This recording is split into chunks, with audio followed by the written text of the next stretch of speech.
Halo sahabat Nova, kamu pasti pernah mendengar silent treatment. Yuk kita mengenal apa sih silent treatment ini dan benarkah silent treatment merupakan kekerasan emosional yang banyak terjadi di hubungan percintaan? Kamu bisa mendapatkan informasinya di video ini, tapi sebelum itu like dulu video ini, subscribe YouTube channel Nova dan bunyikan lonceng notifikasi supaya kamu tidak ketinggalan video bermanfaat lainnya.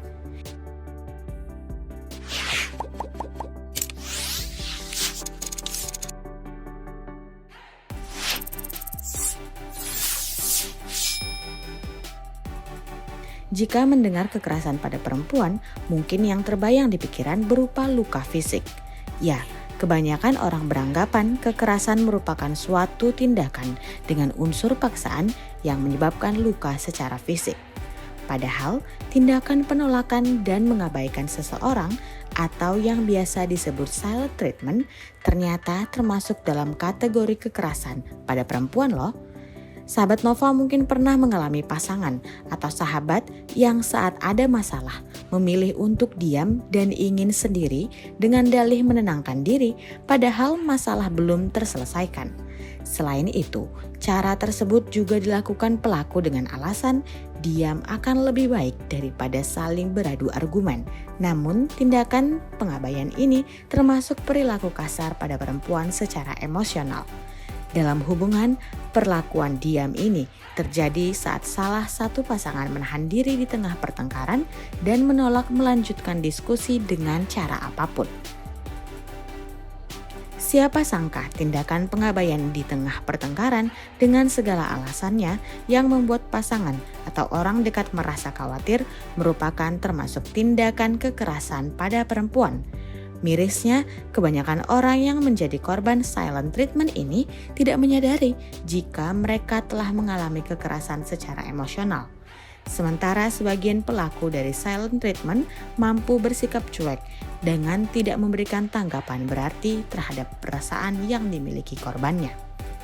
Melansir dari Good Therapy, kebanyakan dari mereka beranggapan cara ini adalah yang terbaik karena untuk menjaga perasaan orang lain. Padahal, tindakan pengabaian ini termasuk metode manipulatif, menghukum, bahkan seakan mampu mengontrol atas hidup orang lain.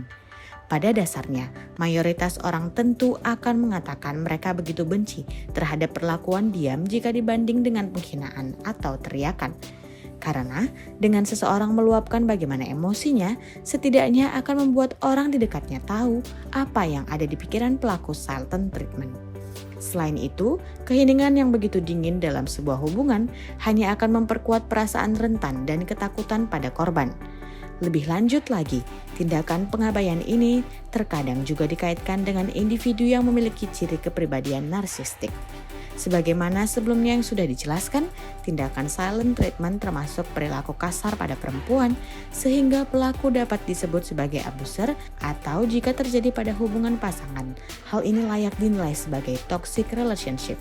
Pasalnya, masalah menjadi terus menumpuk dan berlarut-larut sehingga akan menciptakan toxic relationship. Kurangnya keintiman, komunikasi semakin buruk, bahkan bisa berakhir dengan perpisahan. Tak jarang hal ini juga bisa berujung pada ghosting. Melihat kebanyakan orang tidak menyadari jika dirinya telah mengalami silent treatment, terdapat beberapa tanda-tanda bahwa perlakuan ini telah melewati batas ke arah kekerasan. Salah satu tandanya adalah perlakuan silent treatment ini sering terjadi dan berlangsung dalam waktu yang lama.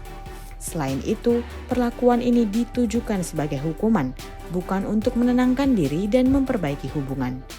Lebih dari itu, silent treatment ini dinilai kekerasan saat perlakuan tersebut berakhir ketika korban meminta maaf, memohon, atau bahkan hingga menyerah pada tuntutan yang diberikan.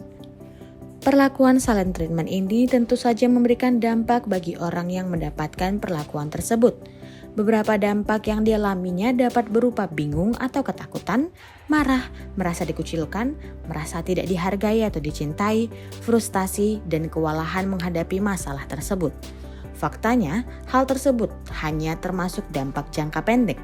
Karena jika tindakan pengabaian ini telah dilakukan berulang kali, maka dapat menimbulkan berbagai masalah kesehatan.